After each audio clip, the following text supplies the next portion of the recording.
हाँ जी, good morning, good afternoon, good evening to everyone watching this video as per your time zone. तो भाई 9th class आज हम हमारा chapter number 4 structure of atom finish कर देने वाले हैं। लेक्चर नंबर 4 आज का लास्ट, इस चैप्टर का लास्ट लेक्चर है। इससे पहले हम इसके 3 लेक्चर्स में थॉमसन मॉडल, रदरफोर्ड मॉडल, ठीक है, उसके बाद हम हमारे बोहर मॉडल, इलेक्ट्रॉनिक कॉन्फ़िगरेशन और आज आइसोटॉप्स वगैरह खत्म करके सारा चैप्टर नंबर 4 बिल्कुल अच्छे से खत्म कर देंगे। इस वीडियो को स्टार्ट करने से पहले वीडियो को लाइक कर दो, चैनल को सब्सक्राइब नहीं कर रहा तो चैनल को सब्सक्राइब कर दो, शेयर करो ज्यादा से ज्यादा और अच्छा सा कमेंट भी इस वीडियो के नीचे कर दो। चलिए भाई स्टार्ट करते हैं आइसोटॉप्स। अब हमारा बिल्कुल फिनिश की तरफ है, मेन बातें आज करेंगे जो कि इंपॉर्टेंट होने वाली है बड़ी ही। आइसोटॉप्स क्या होते हैं? Isotopes are the atoms of same element having same atomic number but different mass number. आप ऐसे याद रखोगे जैसे carbon carbon carbon, atomic number 6 6 6, लेकिन मास नंबर सेम नहीं, 12 13 14। एग्जाम्पल से याद रखोगे तो आसान रहेगा। आइसोटॉप आइसोटॉप आइसोटॉप, जिसका टॉप सेम नहीं है, जिसका टॉप सेम नहीं है, जिसका मास नंबर सेम नहीं है। हालांकि डाल्टन थ्योरी क्या कहती थी? सेम एटम का सेम मास, इसीलिए डाल्टन थ्योरी का ये एक कमी थी, फेलियर था, क्योंकि आइसोटॉप्स क्या कहते हैं कि ऐसे एटम्स एग्जिस्ट करते हैं जिनका एटॉमिक नंबर सेम है लेकिन टॉप सेम नहीं है। ये याद करने के लिए भाई, ये ऐसा कुछ होता नहीं, आइसोटॉप याद करने के लिए बता रही हूँ। आइसोटॉप मतलब टॉप सेम नहीं है, ताकि तुम्हें याद रह जाए किसमें मास नंबर सेम नहीं है, किसमें एटॉमिक नंबर सेम नहीं है। क्योंकि आइसोटॉप आइसो बारे में बच्चों को बहुत कंफ्यूजन रहती है, तो मैंने एक ट्रिक बनाई है जिसका टॉप सेम नहीं है, जिसका टॉप सेम नहीं है वो आइसोटॉप होता है 12 13 14। आगे एग्जाम्पल की बात करें, हाइड्रोजन वाला बड़ा एग्जाम्पल इंपॉर्टेंट है। एच एच एच 1 1 1, यहाँ पर 0 1 2 और 3। 1 1 का मतलब है इसमें न्यूट्रॉन, खूब पूछा गया एनसीईआरटी का सवाल है भाई, इसमें न्यूट्रॉन कितने? 0, इसमें न्यूट्रॉन 1, इसमें न्यूट्रॉन 2। न्यूट्रॉन हाइड्रोजन के बेसिक में न्यूट्रॉन नहीं होता है, ये प्रोटियम होता है। इसका नाम प्रोटियम, इसका नाम ड्यूटेरियम और इसका नाम ट्रीटियम, इसका नाम ट्रीटियम, इसका नाम ट्रीटियम, इसका नाम ट्रीटियम। भाई बीच में आज थोड़ा वाईफाई इशू है तो बीच में शायद ग्लिच आ सकता है थोड़ा, कोई दिक्कत नहीं है। आवाज बिल्कुल अच्छे से आ रही है, स्लाइड आपके सामने, आप समझ सकते हो अगर मेरी फोटो ना भी दिखे तो। चलिए जी आगे बात करते हैं। पहला क्या? प्रोटियम। दूसरा क्या? ड्यूटेरियम। तीसरा क्या? मैं बार बार पिछले लेक्चर्स में कहती थी प्रोटियम ड्यूटेरियम ट्रीटियम, तो बच्चे कहते थे क्या होते हैं ये होते हैं, ये देख लिया, ये होते हैं, ये कुछ भी खास नहीं है, आइसोटॉप्स होते हैं। Protium deuterium and tritium hydrogen के आइसोटॉप्स हैं। कार्बन 12, कार्बन 13, कार्बन 14 कार्बन के आइसोटॉप्स हैं। क्लोरीन 35, क्लोरीन 37 क्लोरीन के आइसोटॉप्स हैं। जिनके टॉप सेम नहीं होते वो आइसोटॉप्स होते हैं, मतलब एक ही एलिमेंट के डिफरेंट मास नंबर होना। हाइड्रोजन का एटॉमिक नंबर 1 1 1, लेकिन मास नंबर कभी 1 कभी 2 कभी 3। जिसका एटॉमिक नंबर 1 लेकिन मास नंबर 1 उसको प्रोटियम, दूसरे को ड्यूटेरियम। अच्छे से याद कर लो, protium deuterium tritium, protium deuterium tritium, protium deuterium, डू मतलब दो, दो, ट्री मतलब 3 3 3। ऐसे एटॉमिक नंबर सेम है लेकिन मास नंबर 1 2 और 3 है। ऐसे ही कार्बन का 12 14 हो सकता है और क्लोरीन का हो सकता है। आगे चलते, difference in mass number. Mass number अलग अलग है सबके, इसलिए है मास नंबर अलग क्योंकि उनके न्यूट्रॉन का नंबर, ये भी आपके एनसीईआरटी का इक्वेशन है। एनसीईआरटी क्वेश्चन साथ साथ करा रही हूँ। एक तो पूछा गया प्रोटियम ड्यूटेरियम और ट्रीटियम में कितने कितने इलेक्ट्रॉन प्रोटॉन न्यूट्रॉन, तो न्यूट्रॉन एक में तो 0, प्रोटियम में तो होता ही नहीं है, ड्यूटेरियम में 1, ट्रीटियम में 3। और मास नंबर अलग होने का मतलब है उनके न्यूट्रॉन्स अलग अलग हैं, क्योंकि मैंने बताया था मास नंबर क्या होता है, मास नंबर क्या होता है? Number of protons plus number of neutrons. Proton number तो सेम है क्योंकि एटॉमिक नंबर सेम है, तो मास नंबर अलग किसके अलग होने की वजह से हुआ? न्यूट्रॉन के अलग होने की वजह से। Chemical properties of isotopes are same. Isotopes की केमिकल प्रॉपर्टी सेम होती है क्योंकि केमिकल प्रॉपर्टीज तो इलेक्ट्रॉनिक कॉन्फ़िगरेशन पर डिपेंड करती है। और इलेक्ट्रॉनिक कन्फिग्रेशन इलेक्ट्रॉन पे डिपेंड करती है, और इलेक्ट्रॉन जो होते हैं वो एटॉमिक नंबर पे डिपेंड करते हैं, तो एटॉमिक नंबर तो सबका सेम है। तो आइसोटॉप्स की केमिकल प्रॉपर्टीज सेम है बट फिजिकल प्रॉपर्टीज डिफरेंट है, because chemical properties outermost shell पे इलेक्ट्रॉनिक कन्फिग्रेशन पे डिपेंड करते हैं। इलेक्ट्रॉन्स का नंबर इनका सेम है, लेकिन न्यूट्रॉन्स अलग अलग हैं। न्यूट्रॉन्स अलग मतलब मास नंबर अलग अलग हैं। मास नंबर अलग होने का मतलब है उनके मासेस मतलब फिजिकल प्रॉपर्टीज भार अलग अलग है। सो मास नंबर अलग होने का मतलब है उनकी फिजिकल। ये भी एमसीक्यू का सवाल है भाई, ये भी एनसीईआरटी एक्सरसाइज का एमसीक्यू है। ये सारे सवाल वेरी इंपॉर्टेंट सवाल है, आपके पेपर में सीधे सीधे पूछे जाएंगे मेरे नोट्स में से। आगे चलते हैं। फ्रैक्शनल, आपको याद है मैंने एक क्लास में करवाया था, क्लोरीन का एटॉमिक मास 35.5 है। तब बच्चों ने पूछा था, मैंने भी कहा था कि आगे बताऊंगी कि ये फ्रैक्शन में क्यों होते हैं। तो आज वो दिन आ चुका है। Reason for fractional atomic masses, अगर कोई एटॉमिक मास फ्रैक्शन में है, वीडियोस में ग्लिच आए डरने की जरूरत नहीं है। वीडियो ऑडियो आपके साथ बिल्कुल सही आ रही है, स्क्रीन आपको बिल्कुल सही दिख रही है, आप देखते रहिए, मेरी शक्ल ना दिखे कोई टेंशन नहीं, आवाज सुनाई देनी चाहिए कानों में, ठीक है। Due to the existence of isotopes, आपसे एक नंबर में पूछा जाए किसी का फ्रैक्शनल मास क्यों होता है तो आप लिखोगे क्योंकि उसके अलग अलग आइसोटॉप्स होते हैं। जैसे कि क्लोरीन है, क्लोरीन इन्वायरमेंट में दो फॉर्म में प्रेजेंट है, एक तो क्लोरीन 35 वाला, एक क्लोरीन 37 वाला, ये आपस में दोनों आइसोटॉप्स हैं। जो इन्वायरमेंट में प्रेजेंट है वो इन दोनों का मिक्सचर है, कहीं पे 35 है कहीं पे 37 है। तो जो 35 वाला है वो ज्यादा अमाउंट में है, वो 75% में है, और जो 37 वाला है वो कम है, 25% में है। तो जो हम मास निकालते हैं वो एवरेज निकालते हैं इसका। तो एवरेज एटॉमिक मास का फॉर्मूला देखो आइसोटॉप से कैसे निकलता है। पहले का एटॉमिक मास और उसकी परसेंटेज, फिर दूसरे का एटॉमिक मास और उसकी परसेंटेज। तो 35 मल्टीप्लाई 75 बाय 100 तो करेंगे, परसेंटेज हटाएंगे तो 75% पड़ा है 35 मास वाला, 35 मास वाला भाई। 7 multiply 25% by 100। I know video नहीं आ रही है बट हम कंटिन्यू रख रहे हैं एक बारी। तो 37 मल्टीप्लाई 25 बाय 100, 25% है 37 वाला, 75% है 35 वाला, और इन दोनों का एवरेज निकालना है हमें। तो इसको सॉल्व करा प्लस इसको सॉल्व करा और दोनों का मास ऐड करके हमने एवरेज निकाल दिया। हाँ जी, तो हमने यहां तक कर लिया था, बीच में ग्लिच आ गई थी, कोई इश्यू नहीं है, अब दोबारा से रिज्यूम हो चुका है।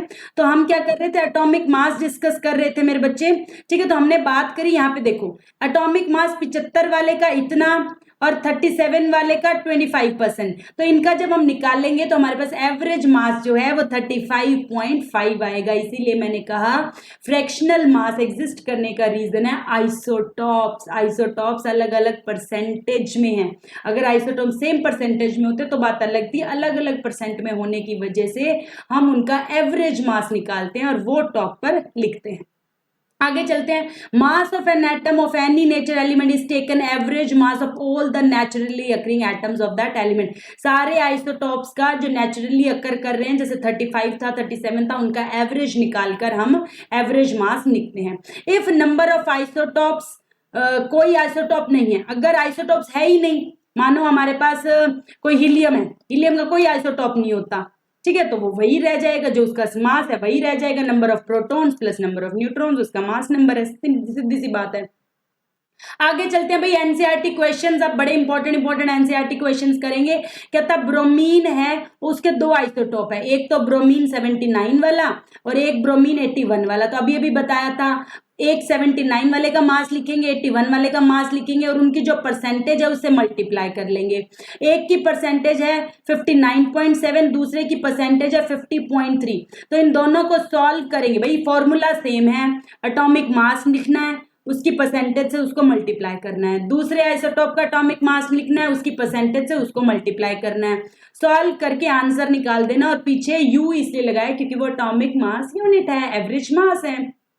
आपको बस फॉर्मूला याद रखना है, वैल्यूज आपको गिवन होगी, पुट करना है और सॉल्व करना है, खत्म। आगे चलते हैं, ये वेरी इंपॉर्टेंट सवाल है भाई, आप ही के एनसीईआरटी का 11वां सवाल है एक्सरसाइज का। कहता है एवरेज मास दे दिया, आंसर आपको दे दिया 6.2, atomic mass multiply percentage plus atomic mass multiply percentage, ये फॉर्मूला हम यूज करेंगे। एक की परसेंटेज नहीं दे रखी, हमें पता है टोटल परसेंटेज 100 होती है, एक की x मान लो, दूसरे की 100 माइनस एक्स मान लो, आसान करो सवालों को, एक की x परसेंटेज मान लो, एक की 100 माइनस एक्स मान लो, ठीक है। आंसर हमें पता है ये एवरेज मास होना चाहिए, हमें परसेंटेज निकालनी है, तो एक की 100 में से x और एक की 100 माइनस एक्स, तो 16 वाले की मान लो x परसेंटेज है तो x परसेंटेज से मल्टीप्लाई कर दिया, 18 वाले की 100 माइनस x परसेंटेज है तो उससे मल्टीप्लाई कर दिया। यहाँ पे क्या आ गया 16x माइनस 100 तो कॉमन लेनी है ना एनसीएम, 100 को इससे मल्टीप्लाई कर देंगे और 100 को 18 को इससे सॉल्व करना है भाई। अब सॉल्व करना है, मैथ्स है सारा, 18 को इससे मल्टीप्लाई, 18 को इससे मल्टीप्लाई, सॉल्व करना है। 16 माइनस 18 क्या होता है माइनस 2x प्लस 18। अब यहां से पॉइंट हटा के बाय 10 कर लो और इस 100 को इधर ले जाके मल्टीप्लाई कर लो। यहां के बाद सारा मैथ्स है, यहाँ के बाद सारे मैथ्स की इक्वेशन सॉल्व करनी है, और मैथ्स मुझे लगता है तुम्हें आता होगा, नहीं आता तो मैं बता दूं, इधर वाली अगर डिवाइड में हो इधर आके मल्टीप्लाई में हो जाएगा, पॉइंट को हटा दिया। अगर 16 माइनस 18 है, माइनस का बड़ा है तो माइनस आ गया, प्लस का तो प्लस आ गया। सॉल्व करना मुझे पता तुम्हें आता है, तो यहाँ पे ये 16 टू 20 हो गया, 1800 हो गया। अब इसको इधर ले जाओ, इसको इधर ले जाओ, चेंज करना भी, सॉल्व करना है, सॉल्विंग मैथ्स वालों को आती है, मैथ्स तुम्हारा बड़ा तेज है। हाँ जी, तो एक आ गया हमारा 16 वाला 90% और दूसरा क्या आ गया 18 वाला 10%, दूसरा हमारा क्या आ गया 18 वाला 10%। चलिए जी, तो ये पूरा क्वेश्चन समझ में आ गया होगा आपको। दो आइसोटॉप्स दे रखे थे, उसका एवरेज आपको मास दे रखा था, एक का एटॉमिक मास 16 था, दूसरे का एटॉमिक मास 18 था। आपको निकालना था कि वो कितने कितने परसेंटेज में पड़े हैं। तो हमने पूरा सॉल्व करा, जो हमारा फॉर्मूला था वो लगाया, जो गिवन था वो मान लिया, परसेंटेज हमने एक की x मान ली, एक की 100 माइनस एक्स मान ली और सॉल्व किया, तो एक 90% आ गया और दूसरा 10% आ चुका है। चलिए जी, आगे चलते हैं, एप्लीकेशन ऑफ आइसोटॉप्स। अब हमें पता है कि जो एप्लीकेशंस होती हैं आइसोटॉप की, वो ज्यादातर रेडियो एक्टिव आइसोटॉप्स की एप्लीकेशंस हैं हमारे आसपास में, सराउंडिंग बहुत सारी एप्लीकेशंस है भाई, खूब आता है 4 या 3 मार्क्स का, वेरी इंपॉर्टेंट सवाल है भाई, ये खूब पूछा जाता है 3 मार्क्स में, एप्लीकेशंस ऑफ आइसोटॉप्स। तो हम पहले पढ़ते हैं रेडियो एक्टिव आइसोटॉप्स होते क्या हैं। आइसोटॉप्स विच आर अनस्टेबल, हमने आपको बताया था कि आइसोटॉप्स क्यों बनते हैं, क्योंकि उनका मासेस अलग अलग होता है, और मासेस अलग क्यों होता है, क्योंकि अलग अलग नंबर के न्यूट्रॉन्स होते हैं। तो कई आइसोटॉप्स बहुत ज्यादा अनस्टेबल हो जाते हैं, क्यों, क्योंकि उनके पास बहुत ज्यादा एक्स्ट्रा न्यूट्रॉन्स आ जाते हैं, जो कि क्या करते हैं रेडिएशन एमिट करते हैं। तो उन्हीं को क्या कहते हैं radioactive isotopes are the isotopes which are unstable due to extra neutrons that emit various radiations are called radioactive isotope। जैसे कि यूरेनियम हो गया, आयोडीन हो गया, कोबाल्ट हो गया, ये हमारे पास क्या ऐसे आइसोटॉप्स हैं जो रेडियो एक्टिव आइसोटॉप्स। आगे चलते हैं अभी एप्लीकेशंस। अब इसमें मैंने बीच में नाम लिख रखे हैं कि ये वाला ये वाला ये वाला, आपकी एनसीईआरटी में ये नाम मेंशन नहीं है, बट क्योंकि बच्चे एसचान भी फॉलो करते हैं तो मैंने ये नाम लिख दिए हैं। बाकी आपको सीधा क्वेश्चन आएगा, write the applications of isotopes 3 marks, तो उसमें आप डायरेक्ट लिखोगे isotopes is used as a fuel in nuclear reactor. आपकी नॉलेज के बता रही हूँ कौन सा होता है वो, यूरेनियम 235। आपको लर्न करने की जरूरत नहीं है, आपको अगर डायरेक्ट पूछे आइसोटॉप्स की लिखो एप्लीकेशंस, यूजेस लिखो, तो आप लिखोगे used in nuclear reactions, used in treatment of cancer, cancer की ट्रीटमेंट में कौन सा यूज होता है कोबाल्ट 60, आपकी नॉलेज के लिए है। Used in treatment of goitre, used in treatment of goitre वो कौन सा होता है आयोडीन होता है। Used to detect the presence of blood clots वो कौन सा होता है sodium 24। Used to detect the presence of tumours वो कौन सा होता है arsenic 74। Isotopes are also used in industries to detect the leakage in pipes। ये लीकेज इन पाइप्स वाला तो हम साउंड में भी पढ़ेंगे, जो हमारा फिजिक्स का चैप्टर है उसमें भी हम ये पढ़ेंगे। अल्ट्रासाउंड जो वेव्स होती हैं वो भी क्या करती हैं, हमारे पास रेडिएशंस, हैवी रेडिएशंस होती हैं, वो भी डिटेक्ट करती है। वैसे आइसोटॉप्स जो हैवी रेडिएशंस एमिट करते हैं वो इंडस्ट्री में लीकेज को चेक करने के लिए, पाइप्स में लीकेज को चेक करने के लिए यूज होते हैं। तो पहला यूज क्या, use in treatment of cancer, दूसरा गॉइटर की ट्रीटमेंट में, तीसरा ब्लड क्लोट्स को ढूंढने में, ट्यूमर के ट्रीटमेंट में, फ्यूल एज अ फ्यूल हम यूज करते हैं न्यूक्लियर पावर प्लांट में, और इंडस्ट्री में किसी ब्लॉक में कोई क्रैक है कि नहीं, अंदर वाले हिस्से में क्रैक हो, बाहर ना दिख रहा हो हमें, तो वो भी हम रेडियो एक्टिव आइसोटॉप्स की रेडिएशन से चेक कर सकते हैं। आइसोटॉप्स की एप्लीकेशंस 3 मार्क्स में आती है। उसके बाद लास्ट टॉपिक इस चैप्टर का भाई आइसोबार, और आज का लेक्चर हमारा खत्म हो जाएगा।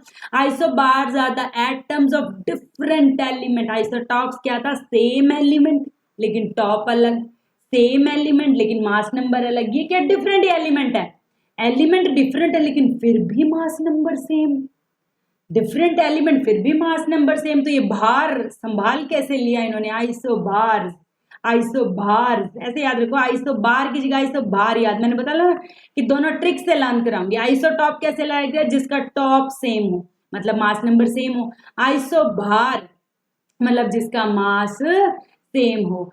उसमें आइसोटॉप्स में जिसमें टॉप सेम ना हो, एटॉमिक मास सेम ना हो। आइसोबार मतलब भार सेम हो, यानी कि हमारे पास आर्गन है, नंबर ऑफ प्रोटॉन्स कौन से होते हैं, एटॉमिक नंबर ही होते हैं। प्रोटॉन्स 18 है, इसमें प्रोटॉन्स 20 है, लेकिन न्यूट्रॉन्स क्या होता है, this minus this, mass number minus atomic number, number of neutrons होते हैं। इसमें न्यूट्रॉन अलग, इसमें न्यूट्रॉन अलग, लेकिन मास नंबर सेम।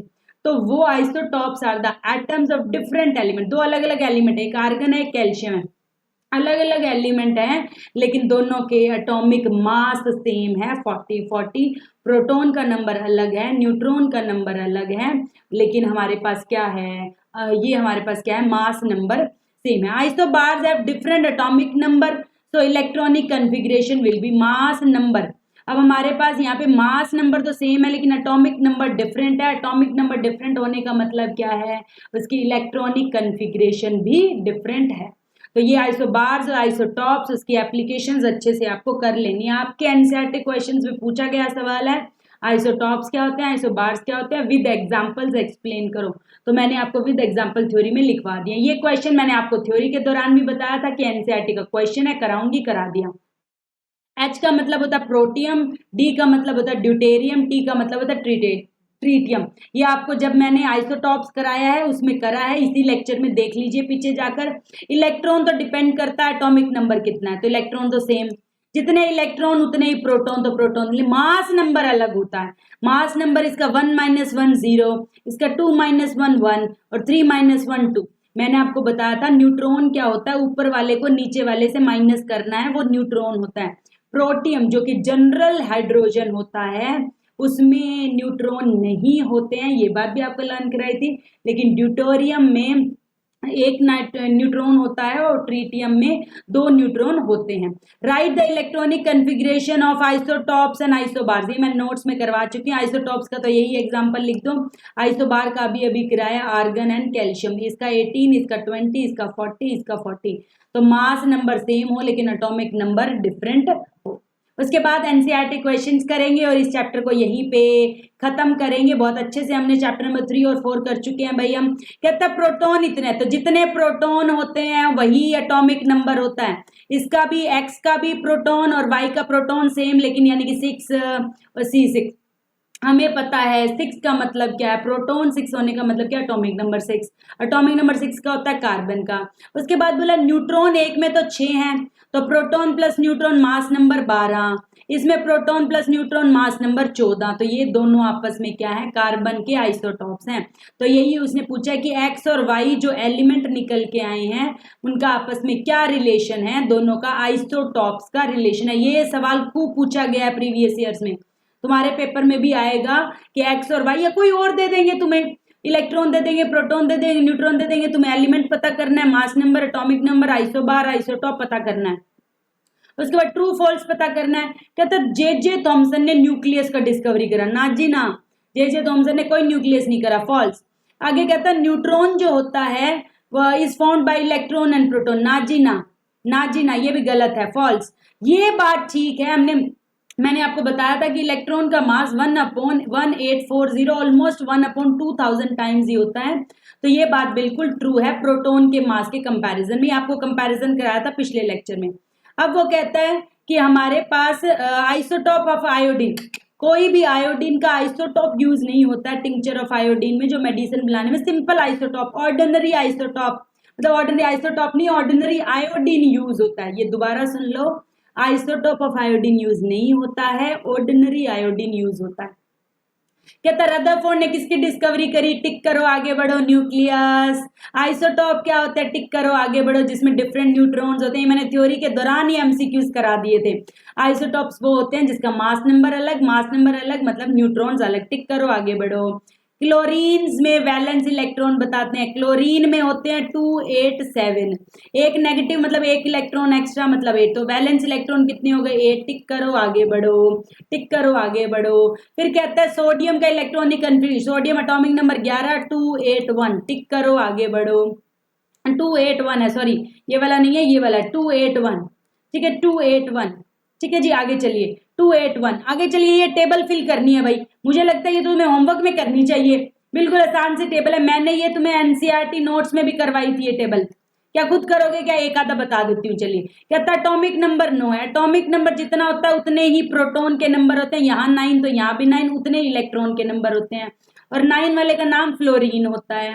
अब मैंने तुम्हें बताया था न्यूट्रॉन्स प्लस में प्रोटॉन्स मिलके मास बनाते हैं, तो 10 + 9 मास। वैसे भी तुम्हें मास याद है, मैंने तो ऑलरेडी तुम्हें मास नंबर याद भी करा रखे हैं, तो वो लिख लो चाहे।